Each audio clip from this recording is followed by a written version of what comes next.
मुलीचा खून करून पुरणाऱ्या बापाला अटक। शिरपूर स्वतःच्या 3 वर्षीय मुलीच्या डोक्यात लाकडी दांडके घालून तिचा खून करून मृतदेह पुरणाऱ्या नराधम बापाला शिरपूर पोलिसांनी अटक केली आहे।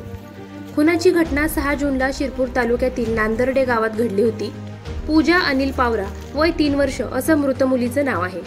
ती संशयित अनिल गुलाब पावरा यांच्या पहिल्या पत्नीपासून झालेली मुलगी असून तिच्या आईचा घटस्फोट झाला आहे।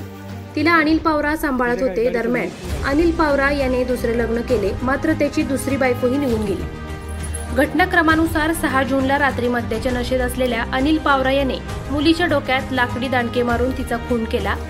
6 जूनला सकाळी तिचा मृतदेह स्वतःच्या राहत्या घरामागे जमिनीत खड्डा करून पुरला। त्याच्या घरापासून काही अंतरावर त्याचे नातेवाईक राहतात। 2 दिवस पूजा पावरा दिसत नसल्यामुळे त्यांनी चौकशी केली असता अनिल पावरा याने उडवाउडवीची उत्तरे दिली। त्यामुळे त्यांनी पोलीस पाटील पंकज पावरा यांना बोलवून कसून विचारणा केली। त्यावर अनिल पावरा यांनी आपण मुलीचा खून केला असल्याची कबुली दिली। पंकज पावरा यांनी शहर पोलीस ठाण्याशी संपर्क साधून माहिती दिली।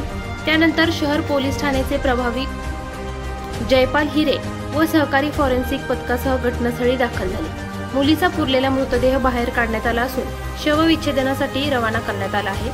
संशयितांना अटक करण्यात आली आहे। शिरपूर तालुक्यात नांदर्डे वाडी म्हणून एक गाव आहे।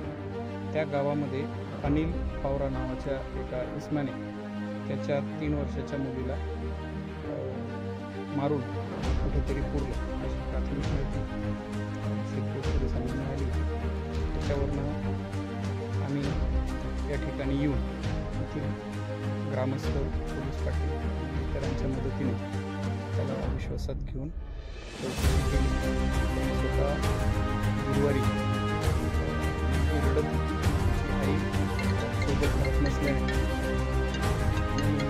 रडत असल्याने त्याचा राग आल्यानंतर लाकडी दांडा त्यांच्या डोक्यात मारला। त्याच्यात ती मयत झाली आहे। तिला वन विभागातील जमिनीवर पुरलं अशी स्वतः कबुली दिली।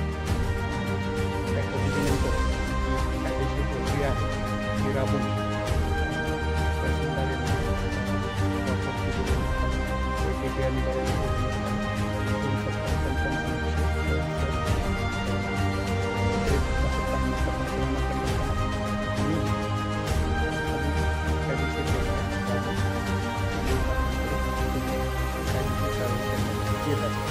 काही संशय आहे का त्याचा झाला असं काही प्रथमदर्शनी वाटतं का? नाही, आता ते आमचं काम आहे इन्क्वेस्ट भरून देणं। त्याच्यानंतर वैद्यकीय अधिकारी त्याच्यावरती PM करतील आणि जर अजून तसा काही प्रकार असेल तर तो पुढे तपासात निष्पन्न होईल।